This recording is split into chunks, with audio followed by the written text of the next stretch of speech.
નમસ્કાર મિત્રો, મારી ચેનલમાં તમારું સ્વાગત છે।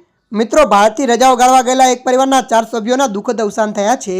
હૈદરાબાદનો રહેવાસી આ પરિવાર તેમની કારમાં મુસાફરી કરી રહ્યો હતો ત્યારે એક ટ્રકે તેમના વાહનને ટક્કર મારી હતી, જેમાં ચારેયના ઘટના સ્થળે મોત થયા હતા। તેજસ્વીની સિંહ વેંકટ અને તેમના 2 બાળકો ડલાસામાં રજા ગાળી રહ્યા હતા। એટલટામાં તેમના સંબંધીઓને મળ્યા પછી પરિવાર પરત ફરી રહ્યો હતો ત્યારે તેમની કાર અકસ્માતગ્રસ્ત થઈ ગઈ હતી। કારમાં આગ લાગવાથી પરિવારના 4 સભ્યોના મોત થયા હતા। મળતી માહિતી મુજબ તેમના મુદ્દે અંતિમ સંસ્કાર માટે ભારત લાવવામાં આવશે। વધુમાં આપને જણાવી દઈએ કે અગાઉ મે મહિનામાં આવી જ ઘટનામાં ન્યૂયોર્કમાં ક્લિવલેન્ડ સ્ટેટ યુનિવર્સિટીના 2 ભારતીય વિદ્યાર્થીઓના માર્ગ અકસ્માતમાં મૃત્યુ થયા હતા।